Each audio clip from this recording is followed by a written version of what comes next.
well, you've just actually arrived in Ireland, haven't you? But you've been here before. Yeah. We actually last week we were really lucky because we got to play the Late Late Show, which was very cool. I've wanted to do that for a long time. I've seen that. It was good. Yeah, it was fun. That was really fun. How was it meeting Pat? He's lovely.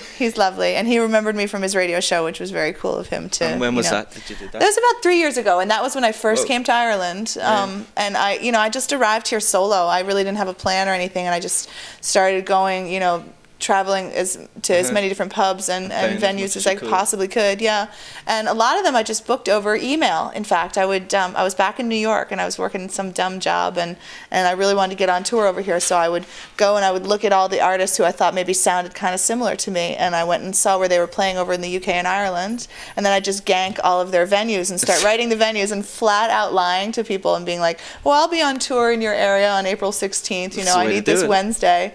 And dudes got back to me, and before I knew it, I had to buy a plane ticket. I had like a 30-date tour over here. That's brilliant. Yeah, it was amazing. It was really cool. And this time you're a bit more organized, eh? Well, I kind of have to be because I'm bringing people with me now. So like as soon as you get to the level where you're bringing the band with you, we're talking about major cost and major logistics. And, it's still quite an indie operation. Like, a lot of what I do and sort of what I think and believe in is that having as many hands in your own career as possible. And really, there's a lot of waste in the industry. Like I don't need all this sort of. There's a lot of that happening now at the minute where people are taking it upon themselves to do it. Because that just sort of means it's like a business then, and you're sort of running it like like you care about it. And you're on your own. Exactly. You're your own boss. You're your own boss, which is there's nothing better. There really isn't, especially when you're playing music. And tell us, what was the UK like?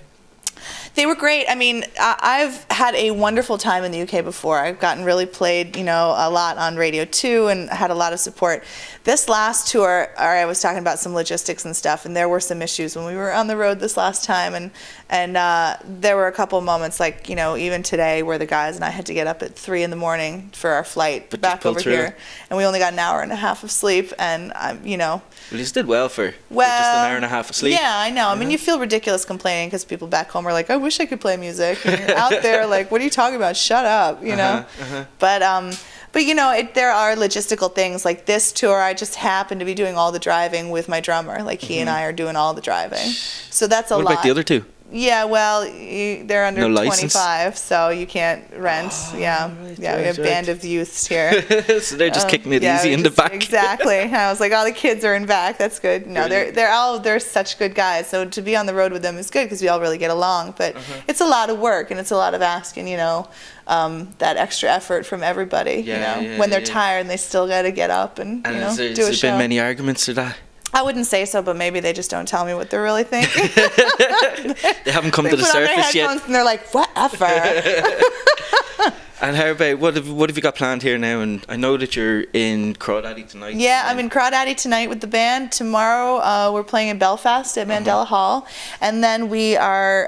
Cypress Avenue? Yeah, we're at Cypress Avenue. We've been there before. We're going back to Cork. We're going to drive down there. And then drive through the night and get those guys straight to the airport. We're not even going to stop. We're just going to go just straight to the airport and drop them off. And they're going home. And then that's you's off back home? Yeah, they're heading off. I'm going to stay on, do the Ian Dempsey breakfast show and just stay for maybe a couple more days. Yeah. Promo stuff? Yeah, just because I'm here. And it's. I think the thing that happens is every time I get here, I start to wonder, like, God, why don't I live here? Like, why don't I have an apartment here? This is such an exciting place. It's too expensive. Well, yeah, but you're talking to a New Yorker, so it adds up there. But yeah, now I just think, maybe I should just spend the summer here. So my plan is to just play the festivals this summer and not actually ever go back home. Yeah, the Electric Picnic. Oh, look that one. I've heard about that one. Yeah, it's the best one. Yeah. I think around anyway. Right. Hopefully everybody agrees with me. Yeah, I'm sure they do. Any other news? Albums? Yeah, EPs? I just finished a new album. This great producer, David Kirschenbaum, he discovered Tracy Chapman, and I got this call when I played Whelan's. Actually, I was sitting in the parking lot last summer, and I got a call from him, and he was like, I haven't felt this way about a singer since I heard Tracy for the first time, and I was thinking, that's a great compliment. Awesome, and I'm standing in a parking lot loading my own gear into the van, so that feels pretty good at that point to hear that. And so he was like, well, I want to do your record, and we'll just get it done. Don't worry about the money. We'll just get it done. So we just, on a sort of a Wing and a Prayer rented out Magic Shop in New York, and he flew in from LA, and I got all the musicians together, and we did a whole bunch of new tunes and took some of the old ones and remixed them, and so I've got a new album coming out. And what I have right now is the band that I'm touring with now. We're playing, you know, this latest tour. They went to Iraq with me in October. I actually seen that on your blog. You've got a 5-day tour of Iraq. It was amazing, like actually. Yeah, I mean, it was totally crazy because we were all, you know, New Yorkers from liberal circles. We had no experience with the military, no experience, like, you know, with any sort of culture, like, you know, any war zone, none of that. Like, just not something I had ever been familiar with or really wanted to go to ever. And then the USO, the Armed Forces Entertainment, approached me at South by Southwest last year. And once they offered it, I started to think about it, and I was like, you know, that actually is a really wonderful idea to go and play for people that really, you know, want to hear music. So anyway, I had this band at the time, and they didn't come with me. They ended up dropping out at the last minute, so I had to get these guys. And they came with me. We didn't know each other at all. So I just lucked out because we were like flying in like Black Hawk helicopters and stuff, and they were awesome. They were solid guys. It's a once in a lifetime thing for you. Though, I mean, like you'd be on a helicopter and the bass player like would raise his hand and be like, I want to go home. You're like, sorry, dude, you're in Baghdad. You can't. And how like. What was it like? It was wild. Were you out of the way of everything? Well, we were on all these different forward operating bases. So we would, you know, drop down by helicopter and get all our gear set up on a stage and then play at night for everybody in the base. And just sort of, you know, it was amazing. And a lot of them were outdoors because they didn't have like the, you know, facilities indoors. And so we would just sort of like turn the amplifiers up and rock out into the desert. It was pretty cool. So we did all these recordings of that because I figured it would be like an amazing thing to get down on tape.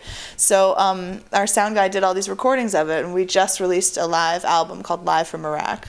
So that's out in the shops now or on iTunes? That's all online, yeah. All the stuff is primarily online, which I'm finding is really, like, for me, that seems to be the best way to get out there because it's sort of instant gratification for people that you can just buy one track or the whole one or whatever, and then there's a lot of other options too. There's videos and stuff that they can check out. You don't have any qualms about the sound quality of the MP3s? Well, I do, but I know so many people that would go out and buy the CD and just rip it to their iPod anyway, you know? So, I mean, I make the CD, I manufacture it. If you want to buy it, you can buy it online, and then I'll mail it to you. Or I'll have companies mail it to you. So buy the CD. Yeah, there you go. That's actually the end result. However you do it, buy that CD. Exactly, exactly. Well, Nell, thank you very much for having Thank you so much, my dear. Thank you. Coming along. Thank you. Yeah. Right, peace. And nice couch, too, by the way. Thank you. Kudos on the couch.